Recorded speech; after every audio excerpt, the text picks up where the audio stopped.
Maintenant, nous avons la deuxième catégorie de malédictions qui sont les malédictions humaines. C'est-à-dire la malédiction d'un être humain. Ça veut dire qu'un homme ou une femme prononce une malédiction contre une autre personne.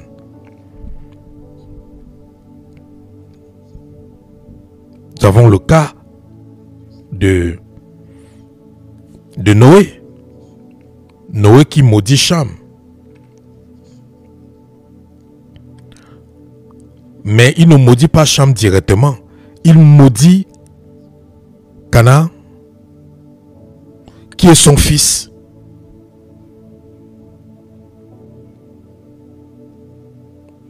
Pourquoi? Parce que son fils a découvert sa nudité.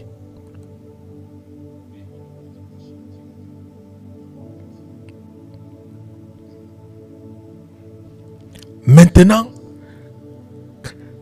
quand c'est une malédiction humaine, comme cet exemple, si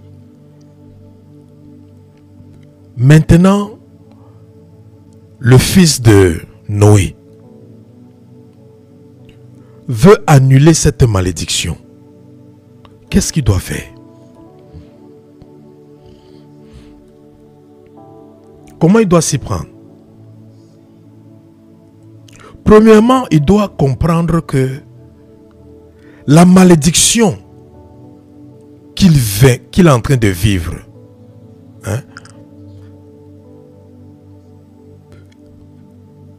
parce que Canaan a été maudit, parce que Canaan était l'enfant de Cham.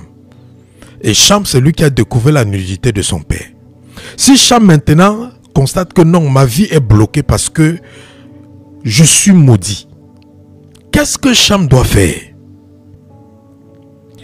Est-ce que Cham doit se tourner vers les démons et vers les puissances des ténèbres qui sont en train d'accomplir la malédiction dans sa vie? Non. Est-ce que Cham doit se tourner vers Dieu ou Canaan doivent se tourner vers Dieu? Non. Canaan qui est en train de souffrir à cause du péché de son père Cham, pour ôter cette malédiction, il doit se tourner vers qui? Il doit se tourner vers Noé, parce que c'est Noé qui a prononcé la malédiction.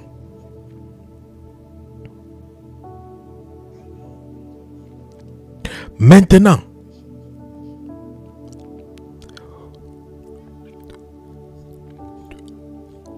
Canaan doit savoir que si mon grand-père Noé m'a maudit, c'est parce qu'il y a une cause, c'est parce qu'il y a une raison. Et maintenant, s'il veut que cette malédiction soit brisée, il doit traiter la cause ou la raison de cette malédiction. Et dans ce cas, Canaan va maintenant aller vers Noé et dit à Noé à confesser le péché que son père a commis contre Noé. Que Noé, vraiment, je reconnais que mon père s'est mal comporté. Il t'a vu nu, au lieu de te couvrir, il a plutôt exposé ta nudité.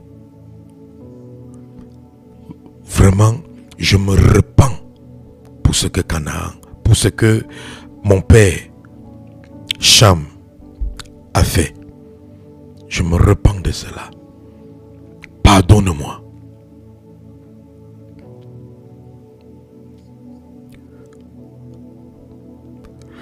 Si maintenant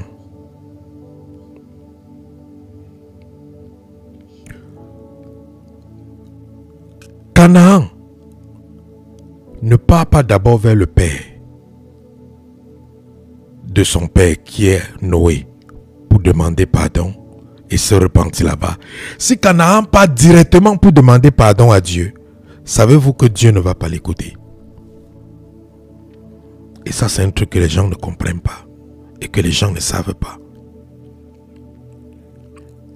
Tu as offensé quelqu'un. et la personne s'est tenue sur l'acte négatif que tu as posé contre elle, et la personne prononce une malédiction contre toi. Maintenant, tu constates que tu es maudit. Toi, tu pars directement demander pardon à Dieu pour l'action que tu as posée. Et tu penses que Dieu va te pardonner, il va ôter la maladie? Non. La malédiction, non. Il ne va pas ôter cette malédiction humaine. Dieu va te dire, va d'abord demander pardon à la personne là que tu as offensée et qui t'a maudit. Maintenant, si tu demandes pardon à cette personne, si cette personne te pardonne, c'est bien. Si cette personne ne te pardonne pas, il n'y a pas de problème. Mais le fait que tu lui aies demandé sincèrement pardon, de tout ton cœur, maintenant, moi, je peux te pardonner. Et je peux te permettre de briser cette malédiction. Mais beaucoup des êtres humains, même étant enfants de Dieu, ils demeurent maudits. Pourquoi? Parce qu'ils ont offensé les gens. Ils ont fait du mal aux gens. Et ils sont seulement allés demander pardon à Dieu. Mais ils ne sont jamais allés demander pardon aux personnes à qui ils ont fait du mal. Et Dieu a un protocole. Et le protocole de Dieu, c'est que résout d'abord la situation entre vous les humains avant d'aller à son niveau. Dieu a dit, comment toi, tu n'aimes pas ton frère que tu vois? Sera-t-il possible pour toi d'aimer Dieu que je suis que tu ne vois pas? C'est Dieu qui a dit ça dans les épîtres de Jean. Que si tu n'arrives pas à aimer ce que tu vois avec tes yeux, est-ce que c'est Dieu que tu ne vois pas avec tes yeux que tu vas aimer? Donc Dieu est en train de dire en quelque sorte que si tu ne résous pas d'abord ton indifférent avec les humains, ne pense pas que c'est moi qui vais venir résoudre ça. Non.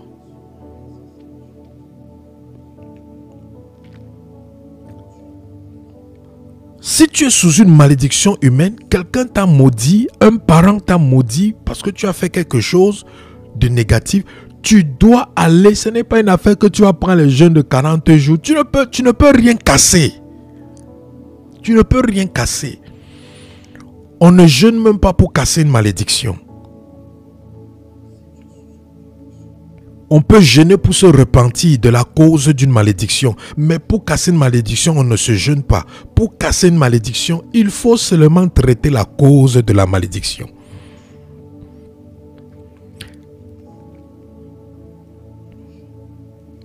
Nous avons vu David. Pendant 3 ans, la famine était intense dans le peuple, sur le territoire. Pendant 3 ans, les gens mouraient de famine. La Bible dit que David a prié pendant 3 ans. Il n'y avait pas de solution. Et Dieu vient dire à David, David, arrête de prier. Brisez les malédictions. Vous êtes sous une malédiction. Arrête de prier. Ce n'est pas affaire que tu vas prier, jeûner. Tu vas briser la malédiction. Dieu dit à David que arrête de prier. La raison pour laquelle le peuple est dans la famine, le peuple est en train de souffrir, c'est parce que Saül, dans son zèle amer avec sa maison, ils ont versé le sang des Gabaonites.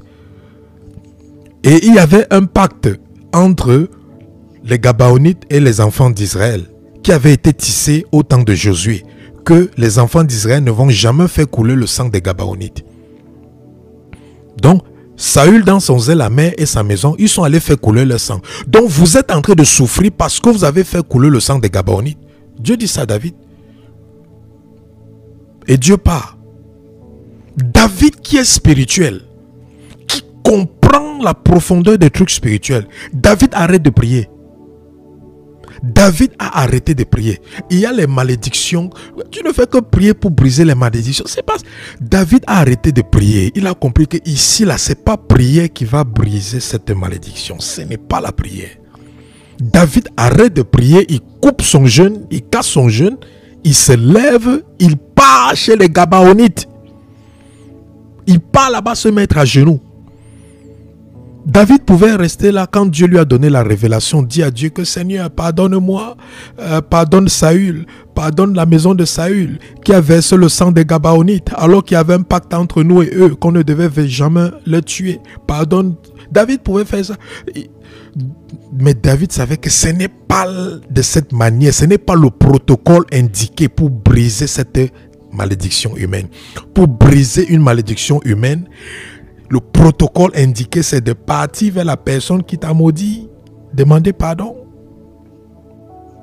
Donc David se lève, il part vers les Gabaonites, il se met à genoux là-bas, il dit que pardon, pardonnez-nous, pardonnez ce que Saül a fait, pardonnez ce que Saül et sa maison dans le zèle amer ont fait contre vous, pardonnez-nous.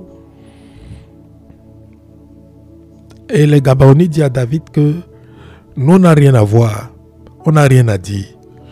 Si vous voulez que cette affaire-là quitte dans notre cœur, apportez-nous 7 fils de la maison de David, de Saül. Lorsque nous allons les pendre, nous allons les tuer. Lorsque nous allons les tuer, notre cœur sera apaisé. Et nous, on ne va plus vous en vouloir. David est parti, il a cherché 7 fils de la maison de Saül. Il a pris quelques petits enfants de la maison de Saül, il les a amenés, 7. On les a pendus, on les a tués. Et la Bible dit que dès qu'on les a tués, la main de Dieu qui était en train de frapper Israël s'est levée et quitté sur Israël. La famine a cessé. Instantanément. Maintenant, si je vous pose la question, est-ce que c'est la prière qui a brisé cette malédiction?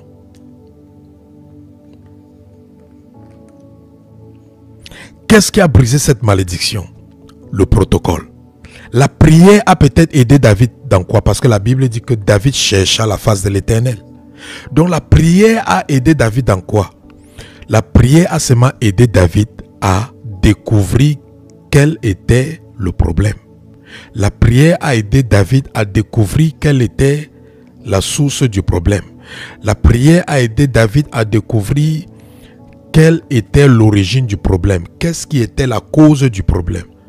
Mais ce n'est pas la prière qui a résolu ce problème. Ce qui a résolu ce problème, c'est le protocole que David a suivi, qui était d'aller vers celui qui a maudit, demander pardon. Et dès qu'ils ont demandé pardon, dès qu'il a fait selon les exigences de ces personnes, ça s'est ôté. C'est pour ça que quelqu'un à qui tu as fait du mal peut te maudire. Et quand maintenant tu pars lui demander pardon, la personne peut te dire que si tu veux que je te pardonne, offre-moi telle chose ou telle chose.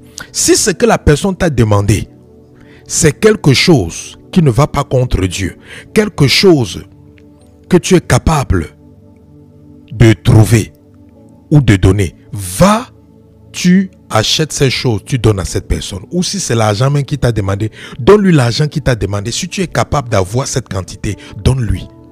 Parce que ça fait partie du protocole. Ça fait partie du protocole. David est allé vers les enfants, vers les Gabaonites. Les Gabaonites ont dit que vous avez tué nos parents. Vous avez versé le sang de nos pères. Donc si vous voulez que notre cœur soit apaisé, amenez-nous 7 fils de la maison de David. Donc quand tu pars demander pardon, c'est pour ça que quelqu'un qui est même sage, quand il part demander pardon, il part avec un cadeau.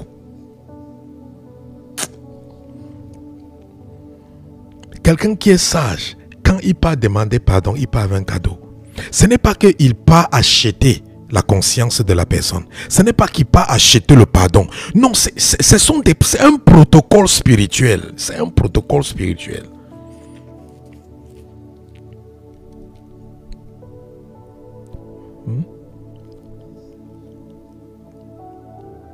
De même que pour bénir,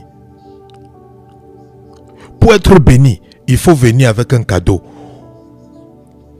Pour aussi enlever la malédiction, il faut aussi venir avec un cadeau. Quand Isaac voulait bénir Ésaü, Isaac a dit que quoi? Va me préparer de la viande de brousse et tu fais mon mets préféré et tu viens me donner pour que je mange. Et après avoir mangé ça, je vais te bénir. Le mets là, préparé là, que Ésaü devait amener à son père Isaac, c'est quoi? C'est une offrande. C'est un sacrifice. C'est l'offrande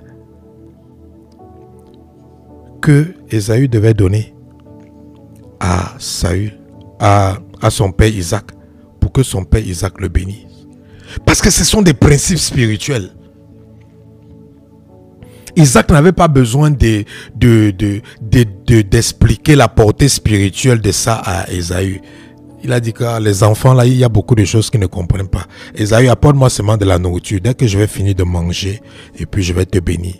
Parce que c'est une bénédiction. Donc, il peut arriver que tu pas demander pardon à quelqu'un qui t'a maudit parce que tu as fait du mal contre cette personne. Cette personne te demande de lui donner quelque chose. Si ce qu'il te demande est faisable, fais-le. Si ce qu'il te demande n'est pas faisable, peut-être il te demande quelque chose que tu n'as pas et que tu ne peux pas. Tu peux peut-être lui dire que je n'ai pas, mais voici peut-être ce que je peux faire. Mais si la personne te demande des choses qui ne sont même pas, qui vont contre la parole de Dieu, peut-être la personne va dire que ok, si tu veux que je te pardonne, peut-être abandonne la foi chrétienne, ou si tu veux que je te pardonne, couche avec moi, ou si tu veux que je te pardonne, fais ceci. Si la personne te donne comme condition pour te pardonner, la personne te dit de faire quelque chose qui est un péché devant Dieu, là, tu dis non. Et tu demandes à la personne s'il y a quelque chose d'autre qu'il veut que tu fasses. Si la personne reste dessus, il n'y a pas de problème. Tu as déjà fait ta part. Tu peux repartir. Et Dieu, maintenant, tu as déjà fait ta part. Maintenant, quand tu vas élever ta voix pour briser cette malédiction, elle va se briser parce que tu as fait ta part. Mais ne te fâche pas que tu allais demander pardon à quelqu'un. La personne a dit que tu dois lui donner quelque chose avant de pardonner. Oui, c'est biblique. C'est biblique. C'est biblique. C'est biblique. De même qu'il y a des parents que lorsqu'on vient prendre leur fille, ils ne prennent pas la dot. Ils disent que non, je ne veux pas prendre la dot. Tant que tu me promets que tu vas bien t'occuper de ma fille et tout, il n'y a pas de problème. Allez-y, je n'ai pas besoin de prendre la dot. Il a le droit de prendre la dot, mais il décide de ne pas prendre la dot.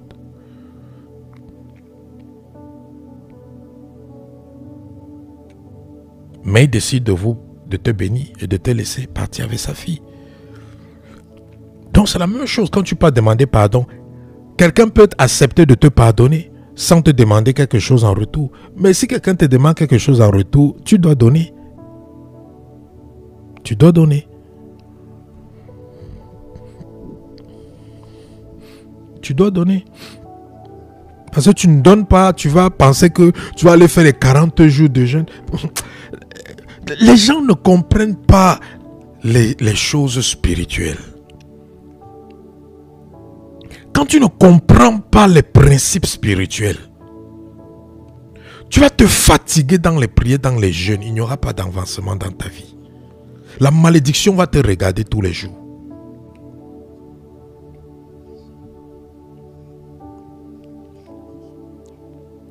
Parce que plusieurs d'entre vous qui sont en train de m'écouter là, en ce moment-là, Dieu est déjà en train de vous dire dans votre cœur qu'il y a des malédictions qui persistent encore dans votre vie parce que vous n'avez pas élevé des autels pour ça.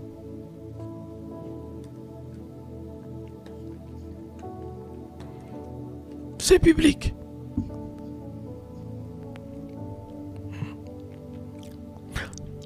Numéro 2, toujours dans le domaine des malédictions humaines, les malédictions prononcées par les humains.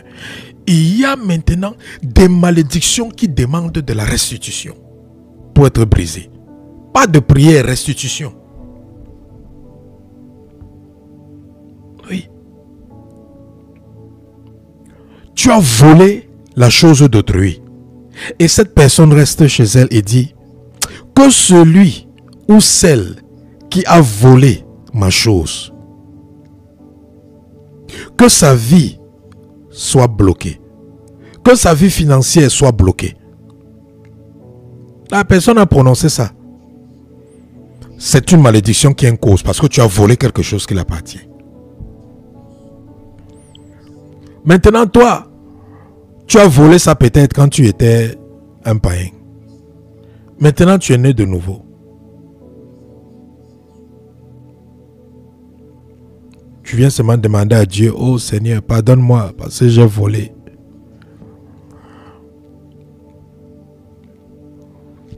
Dieu va te dire que, ok, je peux bien te pardonner. Mais le problème, c'est que la personne dont tu as volé la chose là avait déclaré des paroles contre toi. Si la personne n'avait pas déclaré des paroles contre toi, je t'aurais pardonné rapidement. Et il n'y aurait plus de conséquences dans ta vie.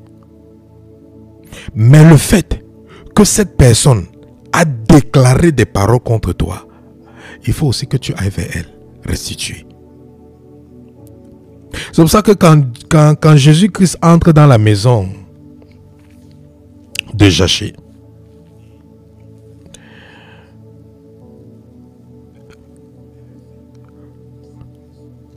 de ce collecteur d'impôts,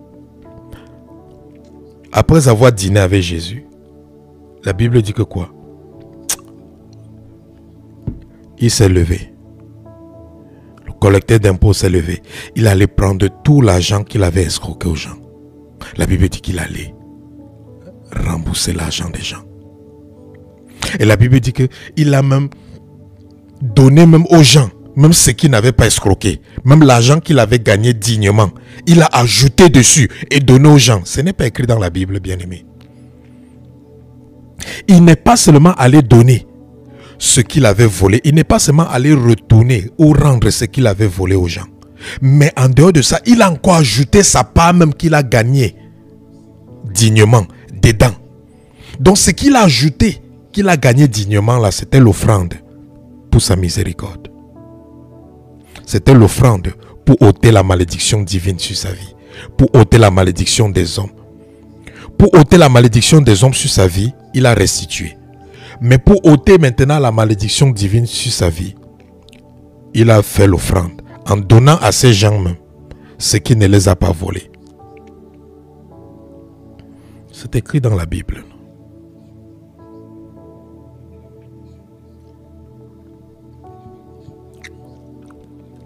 Est-ce que ce n'est pas écrit dans la Bible? Il a restitué.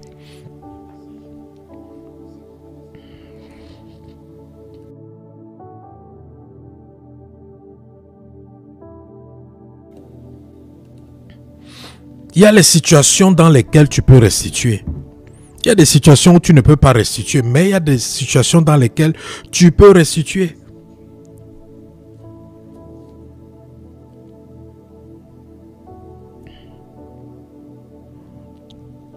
Je parlais avec un homme.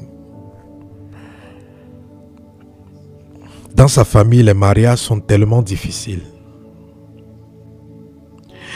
Et je lui donnais l'enseignement sur le fait que c'est un père de famille et ses enfants sont déjà des adultes, même ses enfants sont mariés. Mais les mariages sont vraiment difficiles, beaucoup de divorces partout. Et je lui disais que de lui-même, il était aussi un divorcé et aussi même un polygame. Et je lui faisais comprendre que tu vois ce qui t'arrive dans ta vie matrimoniale, ce qui arrive à tes enfants dans leur vie matrimoniale, ça vient de plus loin que chez vous.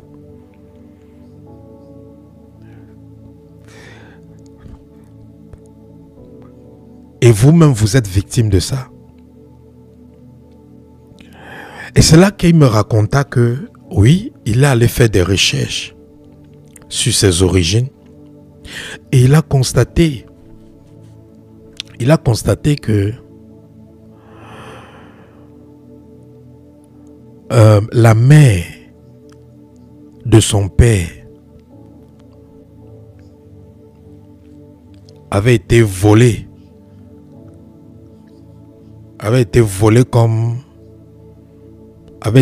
dans un village. On allait la marier dans un autre village. Parce que dans les temps anciens, vous voyez, des gens d'un village pouvaient aller dans un autre village, ils volent les femmes, ils volent les filles, ils partent faire d'elles les esclaves ou les épouses. Donc il dit que c'est comme ça que la mère de son père ou la mère de son grand-père s'était retrouvée dans leur village.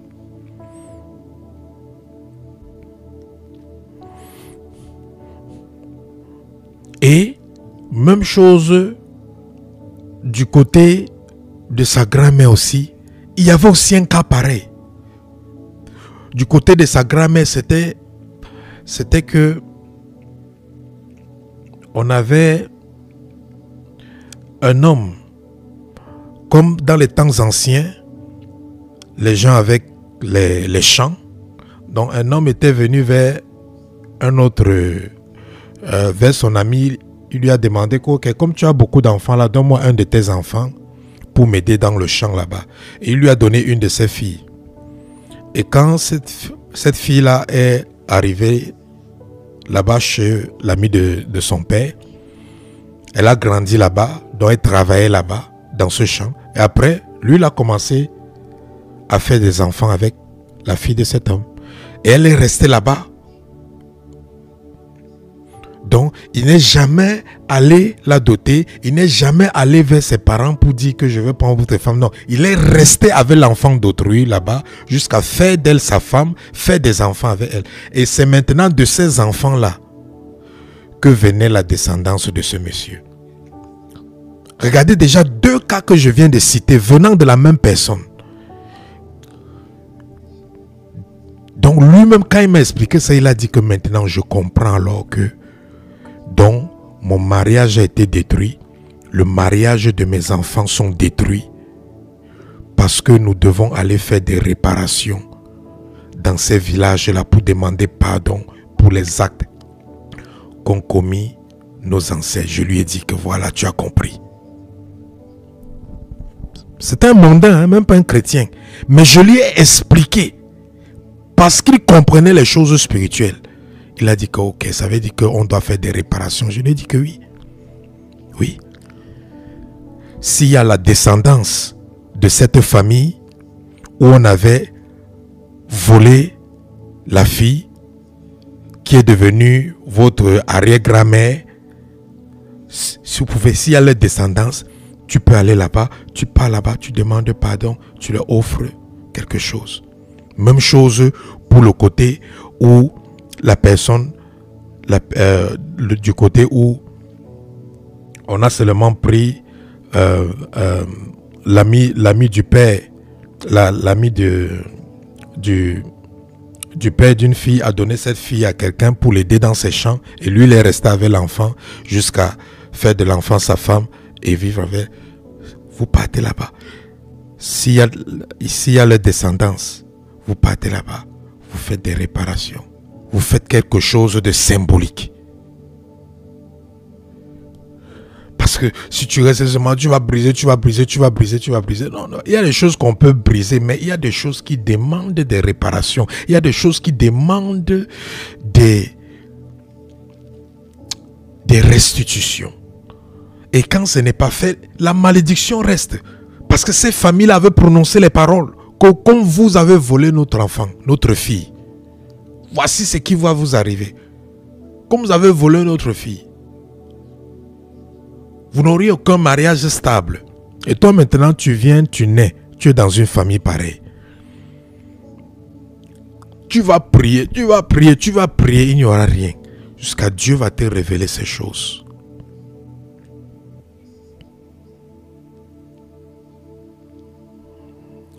C'est pour ça que les chrétiens ont des problèmes qu'ils ne comprennent pas. Ils vont dire que, homme de Dieu, j'ai déjà fait toutes sortes de prières. J'ai déjà fait toutes sortes de jeûnes. Je suis déjà allé chez tout ministre de délivrance. Je ne peux pas compter.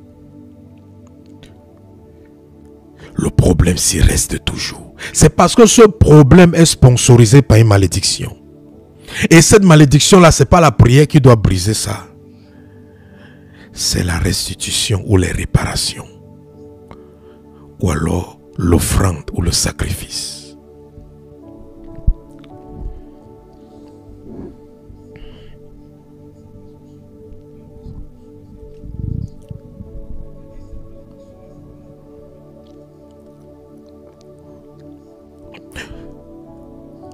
Tu étais célibataire. Tu es allé sortir avec une femme mariée. Son mari est resté dans son cœur. Il a dit que l'homme qui sort avec ma femme là-bas dehors, je te maudis. J'ai doté ma femme. Toi, tu viens prendre ma femme. Je te maudis. Tu n'auras aucune situation, aucune relation matrimoniale stable. Toi maintenant,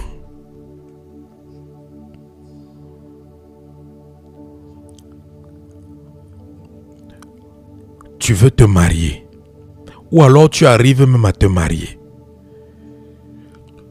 Tu vas tout faire. Il n'y aura jamais de paix dans ton foyer. Pourquoi?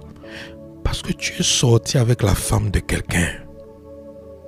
Et cette personne a prononcé des paroles parce que cette personne était amère dans son cœur.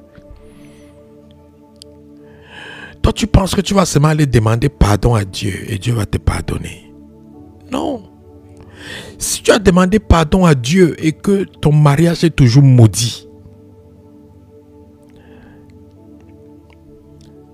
essaie de chercher la personne là pour lui demander pardon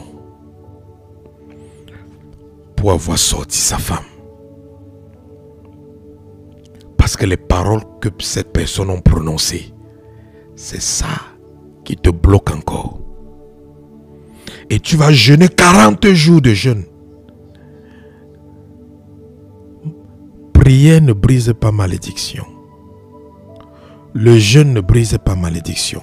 Le jeûne et la prière peut t'aider à avoir la révélation pour briser la malédiction. Mais prière et jeûne ne brisent pas malédiction. Jésus a dit que priez sans cesse afin de ne pas tomber dans la tentation. Jésus n'a pas dit prier sans cesse afin de briser les malédictions. On brise les malédictions suivant le protocole. Le protocole que Dieu a établi pour cette catégorie de malédictions.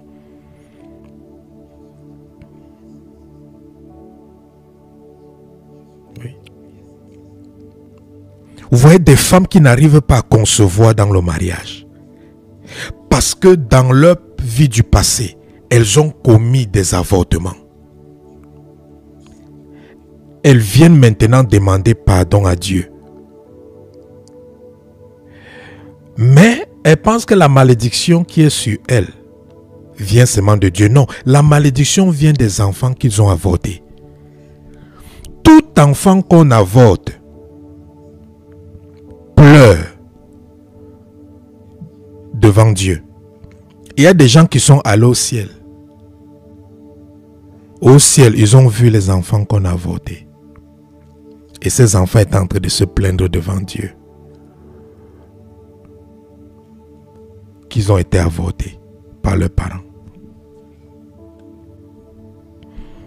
Donc, quand tu es dans une telle chose, tu ne vas pas seulement demander pardon à Dieu. Parce que ce n'est pas Dieu que tu as d'abord fait du mal. C'est d'abord à l'enfant que tu as avorté là. C'est d'abord à lui que tu dois demander pardon. Donc pour une personne qui veut briser cette malédiction d'infertilité, ou de stérilité qui est sur elle. Cette personne doit d'abord faire quoi? Quand cette personne se met à genoux, cette personne doit d'abord demander pardon à l'enfant qu'elle a avorté. Quand la personne demande pardon à l'enfant qu'elle a avorté, c'est vrai, tu ne vois pas cet enfant. L'enfant aussi, mais cet enfant t'écoute. Quand tu demandes pardon à cet enfant de l'avoir avorté, c'est après ça maintenant que tu demandes pardon à Dieu. Et c'est là maintenant que Dieu peut briser cette malédiction qui t'empêche d'accoucher. Quand un parent ne s'est pas occupé de l'enfant,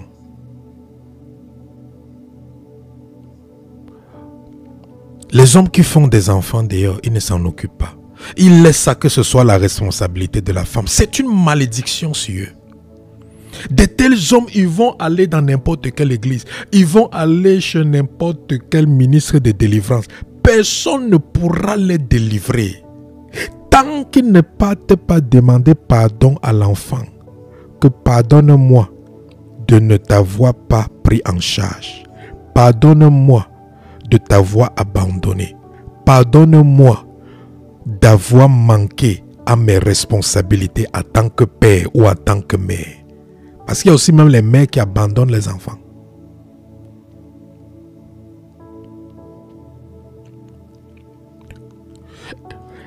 Les paroles que cet enfant va prononcer, que mon père est vivant, mais il ne s'est jamais occupé de moi. Ma mère est vivante, mais elle ne s'est jamais occupée de moi. Vraiment, mon père est méchant, ma mère est méchante. Les paroles là, ça devient des flèches contre toi.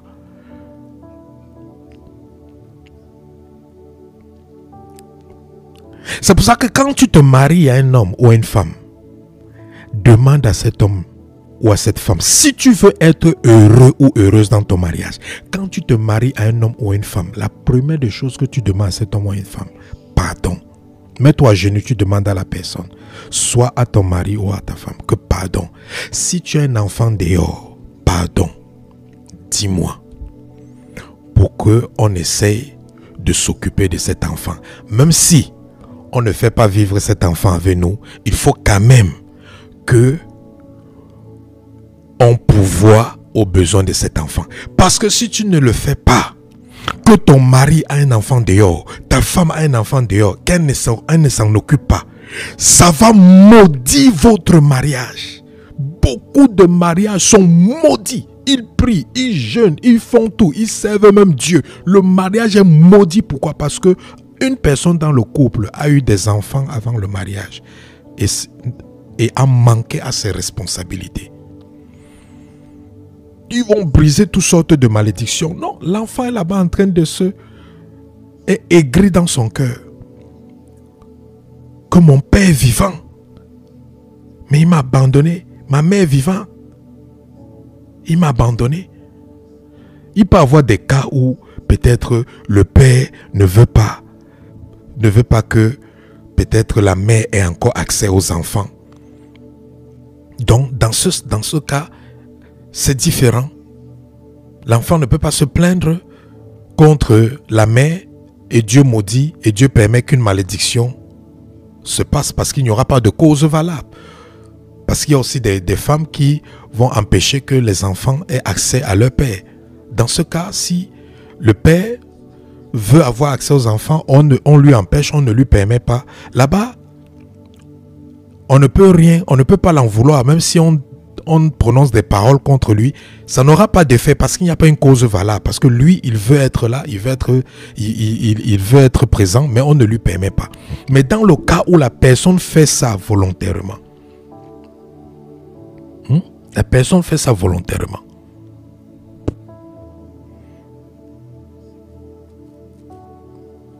il faut que la personne, pour briser cette malédiction, il faut que cette personne aille demander pardon aux enfants. La personne aussi demander si la personne a manqué son devoir. Parce qu'en manquant son devoir ou ses responsabilités, la personne a laissé tout le poids, toute la charge de l'enfant sur une personne. Alors que le jour où ils ont conçu l'enfant, ils étaient à deux au lit. Il est hors de question que pour concevoir l'enfant, vous êtes à deux au lit. Pour s'occuper maintenant de l'enfant, tu veux laisser la charge à une personne. Non, non, non, non, non. Vous deux, vous avez eu du plaisir quand vous étiez au lit. Donc maintenant, quand il faut supporter la conséquence, vous devez aussi supporter ça, partager ça à deux. Donc la personne doit aussi demander pardon parce qu'il a délaissé toute la responsabilité de l'enfant à un seul parent. Mais si la personne va seulement rester devant Dieu, demander pardon, offrir des sacrifices à Dieu ou bâtir des autels, demander pardon. Non, non, non, non, non, non, non. Dieu ne va rien faire. Dieu ne va rien faire. Pourquoi? Parce que il y a quelqu'un qui pleure dans son cœur, que tu lui as laissé avec ta charge. Tu as laissé ta charge sur elle.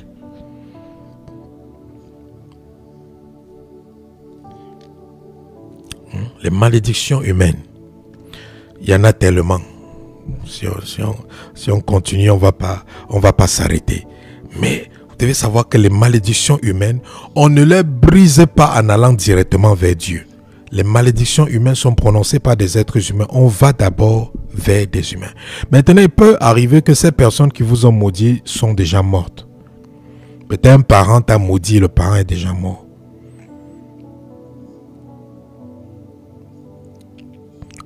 Tu peux toujours demander pardon à ce parent. Bien qu'il soit mort, tu lui demandes pardon. Et après, tu demandes pardon à Dieu.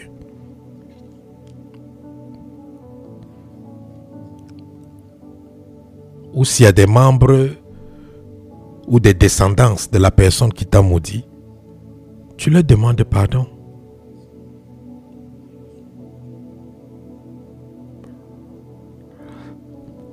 Ta responsabilité, c'est de demander pardon sincèrement, c'est tout.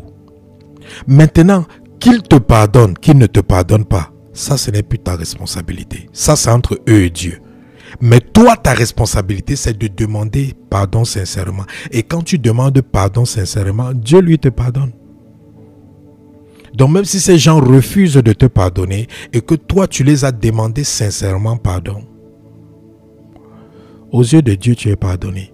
Mais si toi, tu as une attitude qui empêche encore ces gens de te pardonner, Dieu ne va pas aussi te pardonner jusqu'à ce que tu changes cette attitude.